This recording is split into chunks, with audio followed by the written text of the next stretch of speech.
Welcome back to Good Morning Boss. Sans, galing ka ng Boracay. Yes. May nakita ka bang mga corals doon? Well, alam mo, maganda naman. Hindi naman ang Boracay kasi kilala nga sa mga magagandang beach. Siyempre, pero napakaganda at napakalinaw din ng tubig. Hindi mo mag-swimming ka lang, makita mo yung mga isla na dyan lang talaga napakalapit. Talagang napakagandang mag-swimming talaga dahil nga ang linaw. Yes, of course. And ang coral reefs talaga ang kinoconsider na forest sa dagat. Yeah. Kaya dapat natin alagaan ito. At siguro hindi alam to ng maraming tao kasi usually May, iniisip natin elections, pero it's actually Ocean Month. Yes. At yan ang pag-uusapan natin ngayong umaga kasama ni Sir Jacob Maemban Jr. ng Coastal and Marine Management Office ng PAUB. Good morning, Good morning sir. po, sir. Magandang umaga po. Yes, sir. Maybe we could start off by talking about itong Ocean Month kasi gaya nga po ng sabi ni Carla, hindi naman po lahat ng tao ay alam na meron pala pong Ocean Month na sineselebrate nga po. Ano po ba itong Ocean Month nito at matagal sineselebrate na sa ating bansa? Ang Ocean Month po sa Pilipinas ay Mayo. Idineklara po ito ng ating pamahalaan noong 1999. Ang Ocean Month ay Mayo dahil summer po. Ang country, isang pulo-pulo na bansa, mas malaki ang ating karagatan kisa sa ating kalupaan. Yes. Ang ating kalupaan ay 30 million hectares lamang, samantala ang ating karagatan ay 240 million hectares po.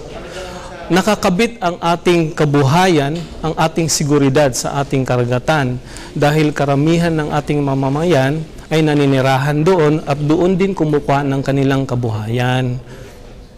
Sir, of course, napakaganda talaga tingnan ng mga corals. Yun usually yung nakikita ng mga tao. And hindi siguro nila na-realize kung gaano ka-importante ito. Can we tell us a little bit more about yung relevance nito sa tao rin? Okay. Ang coral reefs ng Pilipinas ay umaabot ng 2.6 million hectares. Pangalawa po tayo sa Indonesia na pinakamalaki. Okay. Ang Pilipinas po ay nasa tuktok na tinatawag na Coral Triangle. Itong Coral Triangle po ay yung matatagpuan yung pinakamaraming corals at pinakamayaman na coral sa buong mundo. Ang Coral Triangle po ay binubuo ng 6 na bansa.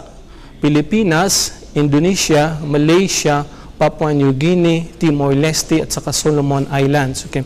Ang corals po ay napakahalaga sa atin. Dahil dyan nang gagaling yung mga isda na kinakain natin. Ito po yung mga bahay ng isda, kumbaga po, no? Tama yon, Sandro. Okay. Ang Pilipinas po, yung ating mamamayan, kumukuha sila ng kanilang protina o 70% ng protein intake ay nanggagaling sa isda. So kung walang corals, walang isda. Pag walang isda, itong karamihan ng Pilipino ay magugutom. Okay. Ang corals lang po ay siyang mayroon malaking naibibigay na tinatawag na ecosystem service, lalo na sa usapin ng climate change. Ang corals kasi ay nag-absorb yan ng carbon dioxide. So kung mayroon corals, yung init, ina-absorb niya yan. Okay? Siya rin po yung sa atin nagtatanggol sa mga malalakas na mga alon na nagmumula halimbawa sa bagyo. Siya yung humaharang, okay? Siya po ay nagbibigay sa atin ng maraming kita, lalo na sa ecotourism, sa diving. Sa tubatahan na lang, Sandro, saka Hazel, ang ay nagbibigay sa atin ng $1.7 million a year sa diving lang at 4 na buwan lang yan. Wow.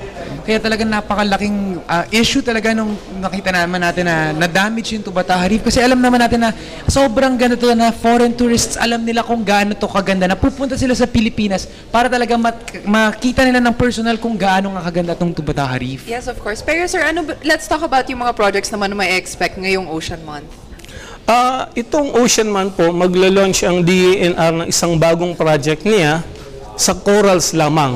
Okay? Ito yung tinatawag na SCREMP o Sustainable Coral Reef Ecosystems Management Program. Itong SCREMP po, kino-cover niya yung 33 NIPAS Marine Protected Areas natin upang pangalagaan, protektahan yung mga corals na nandyan sa 33 NIPAS MPAs na yan. Yung 33 NIPAS MPAs na yan, matatagpuan yan sa tuktok ng Pilipinas, northern side, that's Batanes, hanggang Tawi-Tawi, Turtle Islands. Okay? kinukover niya ang around 1.7 million hectares of coastal and marine waters. Around 30% ng coastal and marine waters niyan ay mga corals. So, holistic po yung approach ng programa na yan. Mayroon coral assessment. Sa ngayon, gusto natin malaman anong status talaga, anong nangyayari sa mga corals natin para maprotektahan at saka mapamangalagaan. Magbibigay po kami dyan ng sustainable livelihood sa mga communities. Katulong natin yung mga LGUs po, yung mga academic institutions. At para po mapalakas dyan yung mga management board, yung nag-manage dyan sa mga lugar na yan. Talaga nga, kasi Carla, alam mo, marami sa ating mga manonood siguro ngayon, hindi nakikita yung importance ng coral reef. Siguro para sa kanila, para mga bato lang yan sa dagat na pero hindi na nakikita na ang laki ng itinutulong nito sa atin. Hindi lang siguro, syempre sa tourism, pati na rin sa ocean life talaga. Kasi yun nga, bahay nga ito ng mga isda. Kaya minsan sinasabi nga, pag mga cyanide fishing, mga dynamite fishing, nakikita naman na talagang yan yung majorly na nagda-damage sa mga bahay ng isda. Diba? Yes, tama ka dyan, Sandro. At sir, na-mention niyo po kanina na meron kayong napansin na infestation sa isang coral reef. So, can we talk more about this? Yung crown of thorns na sinasabi niyo po. Oh, tama ka, Carla. Isa sa mga activities namin ngayon, Month of the Ocean, ay magsasagawa kami ng isang tinatawag na direct conservation action. Linis bahura siya at sisid para sa kalikasan. Mananawagan kami sa mga experienced divers, komunidad at saka local government na makipagtulungan sa amin.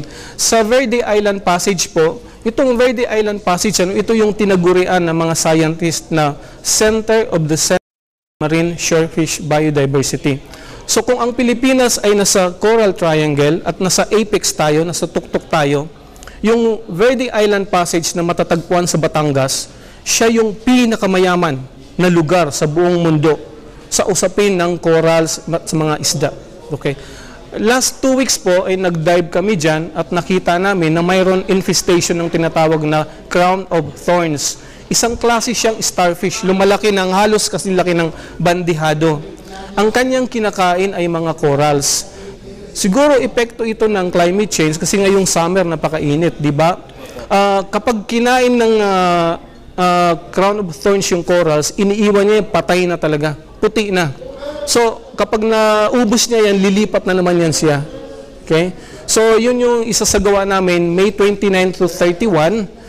Katulong namin dito yung Philippine Coast Guard Auxiliary, Paya Foundation, yung UP Marine Science Institute, yung mga komunidad sa Pagkilatan, Batangas, at saka yung mga LGUs pa na iba dyan. Okay. Sir, so kung namatay na yung corals dun sa area na yon, parang that's it? Wala nang chance for it to regrow? Ang karanasan namin, kapag namatay ang corals, napakatagal bago siya bumalik. Oo. So halimbawa, cyanide fishing, So papatayin niya yung corals niyan. It would take around 50 siguro to 100 years na bumalik ulit yung corals. So imaginein mo yung epekto. So halimbawa itong crown of thorns, kapag nagkaroon ng infestation diyan, posible mga 5 to 10 years bago makarecover ulit yung corals. At saka importante kasi dito, Carla, yung food chain. Kumbaga nasisira yung process ng food chain kasi doon nga nagbumula lahat. Pag nawala yun, syempre yung maraming affected dito yung mga isda. Paano yung kakainin natin? Paano yung pamumuhay ng mga tao rin? Syempre, na malapit sa mga coastal areas. Yes, and sir, dun sa activity na mention mo, of course, malaking role ng mga experienced divers. Pero para naman sa mga karaniwang tao, I'm sure marami rin silang gustong gawin para pangalagaan ng ating mga coral reefs. Ano naman yung magagawa nila? Tama yan. Doon sa Crown of Thorns, halimbawa, malaki yung maitutulong ng komunidad at saka iba pang mga volunteers kahit hindi sila divers. Una, yung Crown of Thorns kasi kailangan na iahon yan. So katulong namin yung komunidad dyan sa paghuhukay at paglilibing ng Crown of Thorns na yan. Yung iba pa sa pag-organisa, halimbawa, sa pagtulong sa mga divers, halimbawa pagkain nila, pag-aayos ng mga boats, mga tangke ng oxygen, yung mga ganon. At iba pa, yung pag-oorganisa mismo, kailangan talaga namin. Okay, sir, siguro panghuli na lang po, baka meron mensahe po sa ating mga manonood ngayong umaga. Siyempre, tungkol na rin sa Ocean Month nga po. Naku po, mga boss, napakahalaga po ng ating mga bahura. ito po ay nakakonekta sa pang-araw-araw natin na kabuhayan at mismo ng ating seguridad bilang bansa. Atin pong pangalagaan ito. Kasi ang bahura po ay kagubatan sa karagatan. Kung tayo po ay mayroon kagubatan, kailangan rin po natin talaga pangalagaan dahil kapag hindi natin siya pangalagaan, sa kagubatan sa taas, maraming kalamidad ang ating mararanasan. Ganun rin po ang bahura. So, yun lang po, pangalagaan po natin ang ating bahura.